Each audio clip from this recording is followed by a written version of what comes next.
Scores of dead fish, most of them sunfish, lie victim to the shrinking of their shallow pond. Fish in deeper rivers and sloughs usually survive drought. Predator or scavenger, depending on an opportunity, a coon devours a dead fish. Preparing to estivate, a slider turtle digs into the moist soil under a dry pond.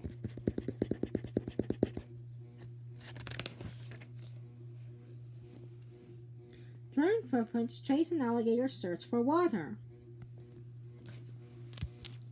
An alligator relaxes on the mud bank near its watery den. Several alligators and many smaller animals may occupy one gator hole. The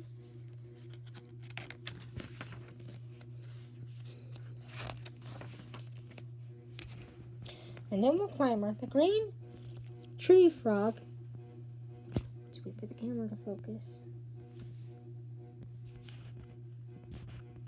Owes its agility to its specialized feet, which have large toe pads that grip like suction cups. See? There's a tree frog.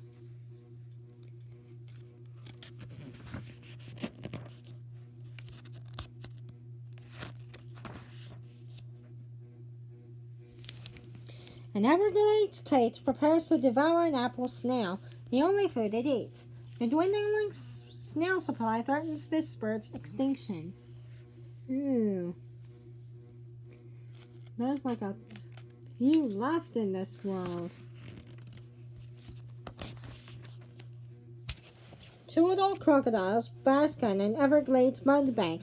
A narrow pointed snout distinguishes them from the more numerous alligators.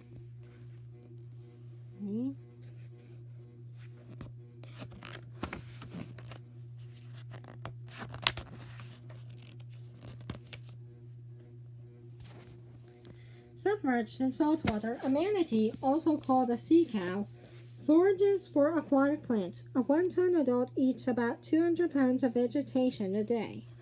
There's the manatee.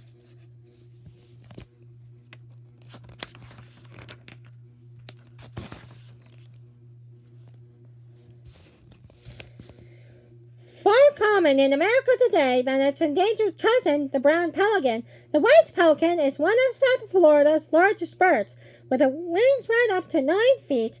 As Audubon painted it, the bird appears to be standing on a night shoreline at dusk, holding its cache in a large pouch after a fishing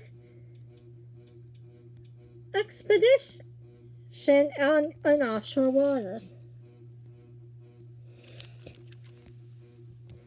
If you want to learn about John James Audubon, check out my Labrador with Brianna playlist.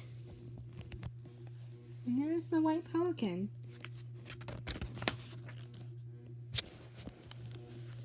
Amply endowed with soft, fluffy white feathers, ideal for adorning hats and fans, the snowy egret was once a prime target for Florida hunters.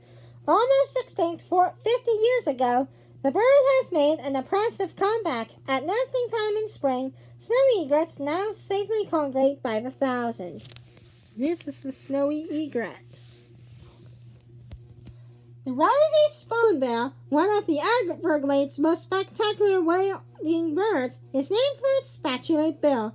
Some 6 to 7 inches long, Audubon noted a considerable degree of elegance in the way the bird uses its bill, swinging it from side to side as it munches insects or small shellfish. Ooh, look at that beak.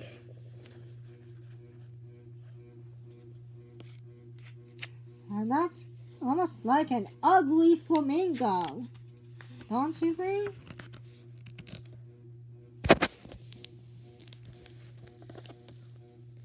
The green heron abounds in Florida, but its protective coloring makes it hard to detect. As the painting shows, this shy bird, smallest of the American herons, easily blends with the marshy vegetation growing in the shallows through which it wades in search of its staple diet of insects and small fish. Oh, it looks like it's about to eat this butterfly. Another heron, the reddish egret, is never red, but most often gray, with a rusty brown head and neck. Some are white. Audubon mistook this for a mark of an immature bird, but all reddish egrets have flesh-colored black-tipped bills and a clownish walk. Sometimes they lurch as if drunk.